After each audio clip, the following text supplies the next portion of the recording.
Good evening. The news summary for this Tuesday, 17th January.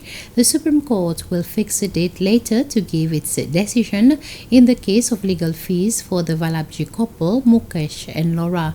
3 constitutional cases were also in court today. In the Supreme Court this morning, Mr. Valabji's lawyer, France Beauté, submitted his answers to arguments presented 6 days ago by the Anti-Corruption Commission lawyer concerning paying legal fees from companies' money.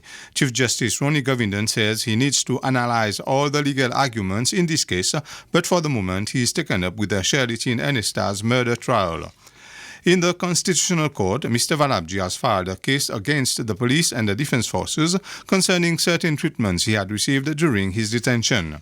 Still in the same court, in the case filed by the United Socialist Party against the government, the Attorney General's Office and SBC, the respondents have until the 7th of March this year to file a response.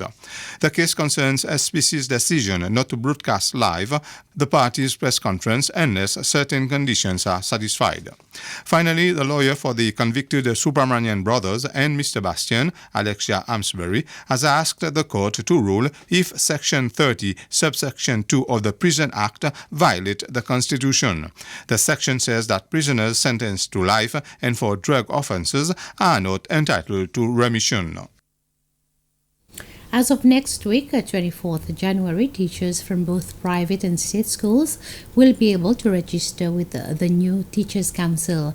This is the regulatory body of the teaching profession that operates in the best interest of all children, and it, as its mission states, Education Minister Dr. Justin Valentin has today introduced members of the council in the press conference held at the education headquarters in Montfleury. They are representatives of the school, the Ministry of Education, and higher education institutions. The council's chairperson is Yasmin Umaji, who is also the CEO of the National Council for Children. Her deputy is Andy Esparon, Director of Independent Schools. The council is assisted by a registrar and consists of 5 other members. Children with special needs in state schools have received new equipment and educational materials to boost up their academic performance. This is possible through procurement of these materials by the Ministry of Education at a cost of 2 million rupees. Apart from the Ministry of Education, Grand Case has donated some educational books in Braille. When addressing the guests, Minister for Education Dr. Justin Valentin has urged teachers and students to use all materials given to the schools to develop and enhance the academic performances. I have vowed to revamp special needs education, and I am happy to report that the teachers, the support providers, and policymakers around are all aligned with my vision, and together we are working toward its realization. We have begun a deep conversation on inclusive education, and this morning's exhibition testifies our commitment. The record confirms that this is the first time that the Ministry of Education in Seychelles procures such amount of teaching materials specific to students with learning needs. I am so happy that we have been able to achieve this so that we build confidence in the learner and equally in the parents, confident that this system of education understands special needs, understand inclusive education, and understand adaptive learning material. This system of education wants all students to achieve and to make learning meaningful and worthwhile for everyone.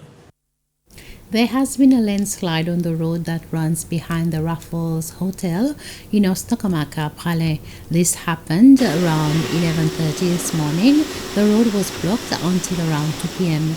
Raleigh has been experiencing some persisting rain, but not as extreme as it has been experienced on the soil that contractors have removed has been taken to Bisetan for the landscaping of the new passenger port. Seychelles Land Transport Agency was there to overview the work and damages. Terry Volse is the manager for In Island. We came here just to make an assessment. So when we arrived, the road was completely blocked with the landslide and some boulders and some tree. The public was helping to clear the road by cutting the trees. And right now we are doing some clearing work to remove the landslide. And after the work is completed, we intend to do some assessment in the area to see what other dangers are posing in the area. Trevor Louise is the first Seychellois to become a member of the African Union Youth Assembly. His two-year mandate started on 9th January this year.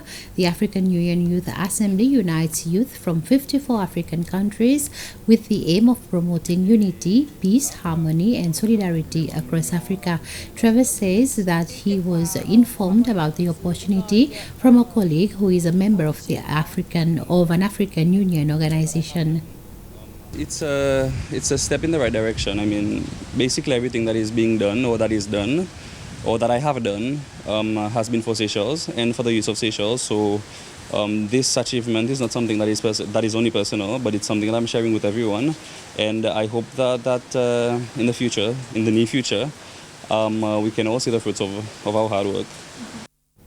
That's the end of this news summary. Join me at 8 for the news bulletin in Creole. Until then, have a pleasant evening.